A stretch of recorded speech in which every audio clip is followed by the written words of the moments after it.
Hi guys, this is Roopnath Roy here. Welcome back to YouTube channel grand grammar. दोस्तों, YouTube channel grand grammar के English speaking course में मैं आप सभी का स्वागत करता हूं।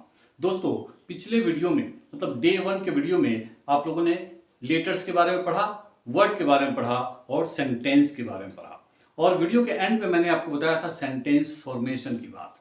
तो दोस्तों, आज का यह डे 2 का वीडियो है और डे 2 में आज हम लोग सेंटेंस फॉर्मेशन के बारे में पढ़ेंगे।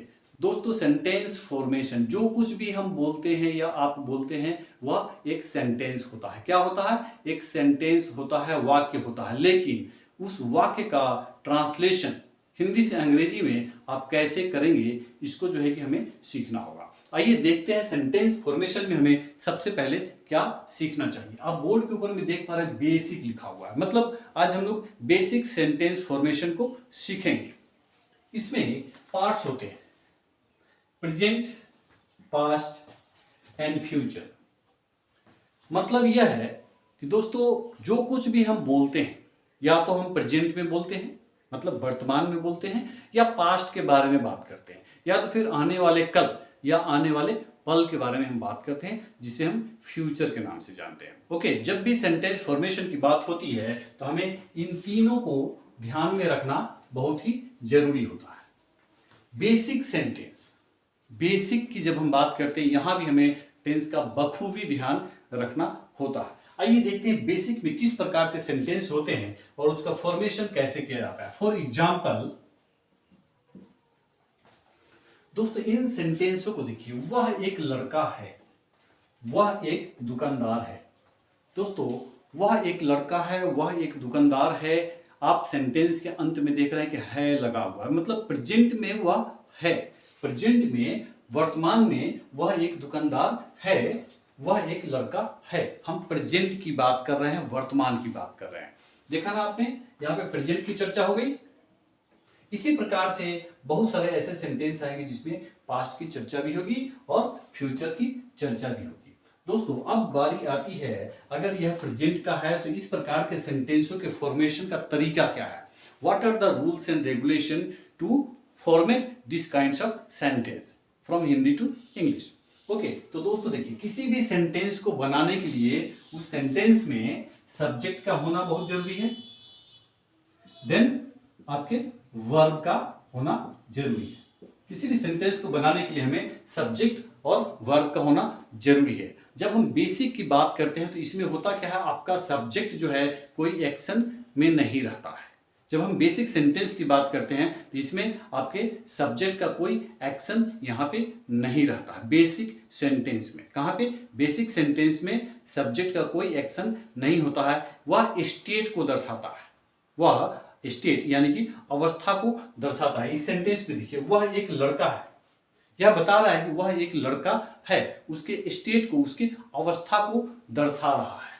वह एक दुकानदार है, यहां पर भी एक स्टेट है, एक अवस्था को दर्शाया जा रहा है और यहाँ पे आपके सब्जेक्ट के द्वारा किसी भी कार्य को नहीं किया जा रहा है। आइए इसका ट्रांसलेशन करते हैं। सब्जेक्ट कौन है? वह एक लड़का है,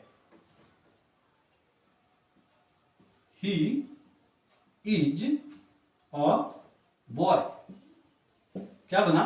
he is a boy। वह एक लड़का है, वह एक दुकानदार है। इसी प्रकार से he is a shopkeeper।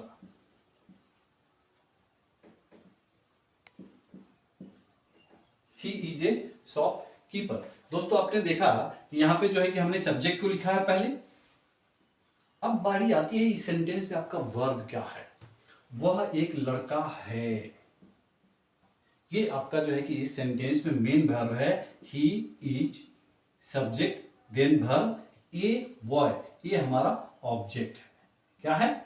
Sentence का ऑब्जेक्ट है। सब्जेक्ट प्लस वर्ब प्लस सबसे अंत में बचे हुए सेंटेंस के हिस्से को लिख दिया जाता है, जिसे हम ऑब्जेक्ट के नाम से जानते हैं। इस सेंटेंस में he is the subject, is the verb, A shopkeeper, ये क्या है? आपका ऑब्जेक्ट ऑफ द सेंटेंस है। दोस्तों, इसी प्रकार से जो है कि सारे बेसिक सेंटेंसों का जो है कि ट्रांसलेशन किया जाता है। सेंटेंस को बनाते समय सब्जेक्ट का होना इंपॉर्टेंट है, देन वर्ब का होना इंपॉर्टेंट है, उसके बाद में जो है कि ऑब्जेक्ट अगर आपके सेंटेंस में है तो ठीक है, अदरवाइज सब्जेक्ट प्लस वर्ब मिलाकर के आपका सेंटेंस कंप्लीट हो जाता है। ओके, आइए कुछ और सेंटेंस लेते हैं।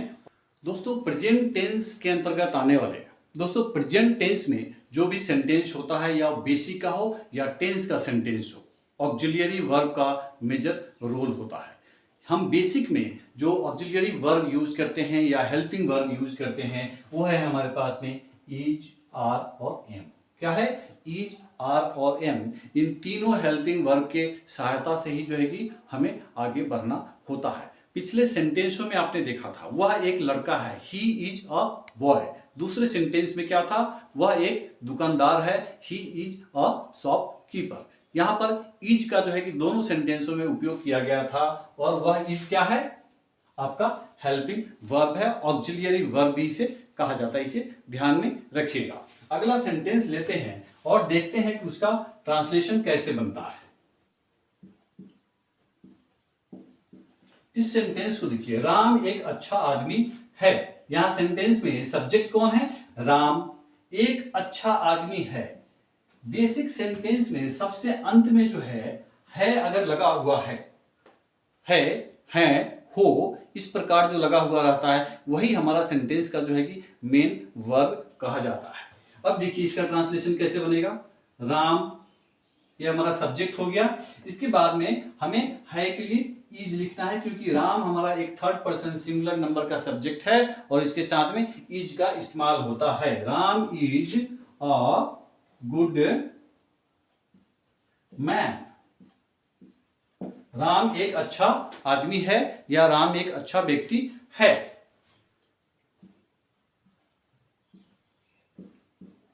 हमने अगला सेंटेंस दिया है, आप दयालु हैं। इस सेंटेंस में देखिए आपका सब्जेक्ट क्या है? आप, आपकी अंग्रेजी क्या होता है? यू। अब यू के साथ में हम इज का इस्तेमाल नहीं करेंगे, यू के साथ में हमें आर का इस्तेमाल करना होगा। यू आर, आप दयालु हैं, you are kind.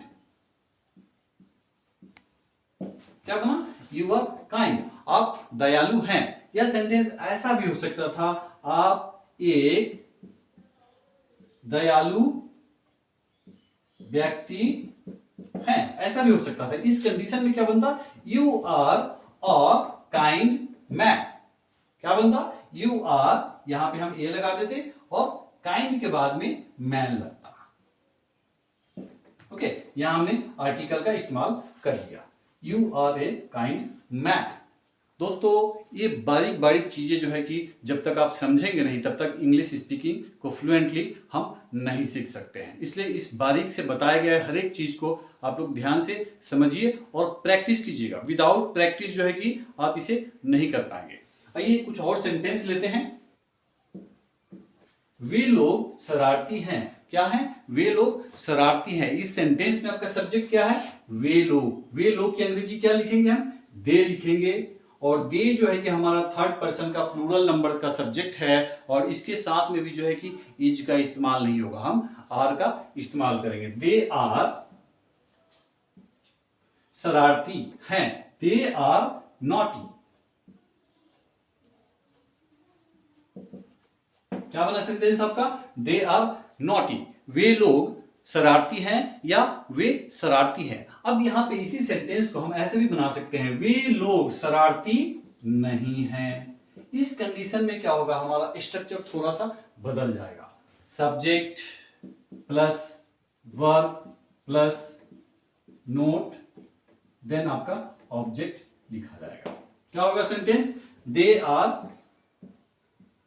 Not naughty. They are not naughty. वे लोग शरारती नहीं हैं या वे शरारती नहीं हैं। ध्यान रखिएगा जब भी जो है नोट का हम इस्तेमाल करते हैं, हम इन हेल्पिंग वर्ब के जस्ट बाद में नोट का इस्तेमाल करते हैं। किस कंडीशन में? जब हम बेसिक सेंटेंस बना रहे होते हैं और उसका नेगेटिव सेंटेंस होता है।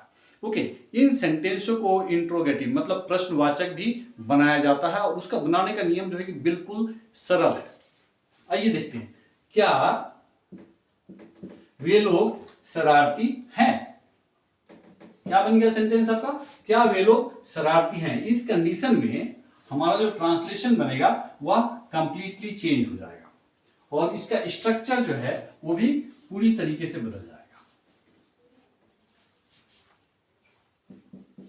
इज, आर, एम क्या है हमारा हेल्पिंग वर्ब है।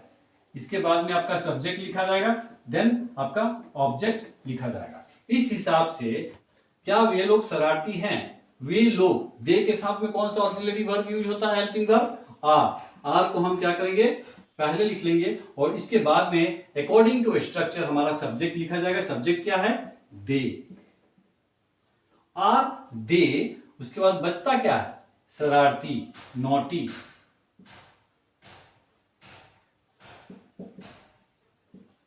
क्या बना, आर दे नॉटी और प्रश्नवाचक चिन्ह लग जाएगा। क्या वे शरारती हैं, इसका भी नेगेटिव बनाया जाता है। वह कैसे बनेगा, क्या वे लोग शरारती नहीं हैं। अब इस कंडीशन में जो है नोट हमारा सब्जेक्ट के बाद में लगेगा और स्ट्रक्चर क्या बनेगा, सब्जेक्ट के बाद में हम नोट को ऐड कर देंगे। आर दे नोट नॉटी, क्या वे शरारती नहीं है। दोस्तों अगर आप एक सेंटेंस की स्ट्रक्चर के ऊपर पकड़ बना लेते हैं तो आगे चल के जो है कि आपको समझने में बिल्कुल ही आसान हो जाएगा। काफी आसान चीजें हैं लेकिन समझना जरूरी है। हमने दो सेंटेंस और लिया है, यह तालाब गहरा है, और दूसरा सेंटेंस है तालाब में पानी है। यह तालाब गहरा है, सब्जेक्ट क्या है, यह तालाब, कैसे लिखेंगे, दिस पोंड, ये हमारा क्या है, सब्जेक्ट है। दिस पोंड गहरा है, दिस पोंड इज क्यों लगेगा, क्योंकि यह तालाब, एक तालाब की बात हो रही है और थर्ड पर्सन सिंगुलर के साथ में इज का प्रयोग होता है। दिस पोंड इज क्या है, गहरा, डीप, डीप मतलब गहरा होता है। क्या बनेगा, दिस पोंड इज डीप। अगला सेंटेंस क्या है, तालाब में पानी है, इसको ऐसा भी लिख सकते हैं, इस तालाब में पानी है। क्या बनेगा सेंटेंस आपका, there is water in this pond. आपको लगता होगा देयर का इस्तेमाल हमने यहाँ पे क्यों किया। दोस्तों इस तालाब में पानी है, there is water, there is water, पानी है, कहा, इन दिस पोंड, इस तालाब में। देयर जो है यहाँ पे हमारा सब्जेक्ट का काम कर रहा है, यह एक डेमोन्स्ट्रेटिव प्रोनाउन के रूप में यहाँ पे यूज हुआ है और यह आया किसके लिए है, वाटर के लिए। किसके लिए, वाटर के लिए। There is water in this pond, इस तालाब में पानी है। दोस्तों काफी सिंपल है, यहां भी आप देख पा रहे हैं कि हमने इज का इस्तेमाल किया है, जो कि आपके इस सेंटेंस में मेन वर्ब का काम कर रहा है। खास तौर से बेसिक सेंटेंस में आप ध्यान रखिएगा, जितने भी ऑक्सिलरी वर्ब होते हैं एज ए मेन वर्ब काम करते हैं, क्योंकि जब तक आपका जो है कि वर्ब नहीं होगा सेंटेंस में तब तक वह सेंटेंस बनेगा ही नहीं। सब्जेक्ट प्लस वर्ब का होना जो है काफी जरूरी है। दोस्तों आज के वीडियो में इतना ही, फिर मिलते हैं एक अगले वीडियो में एक नए टॉपिक के साथ और कुछ नए चीजों के साथ। अगर आप पहली बार देख रहे हैं दोस्तों, इसे सब्सक्राइब करके बेल आइकन को जरूर दबा लीजिएगा और शेयर लाइक करना भूलिएगा नहीं। Thank you.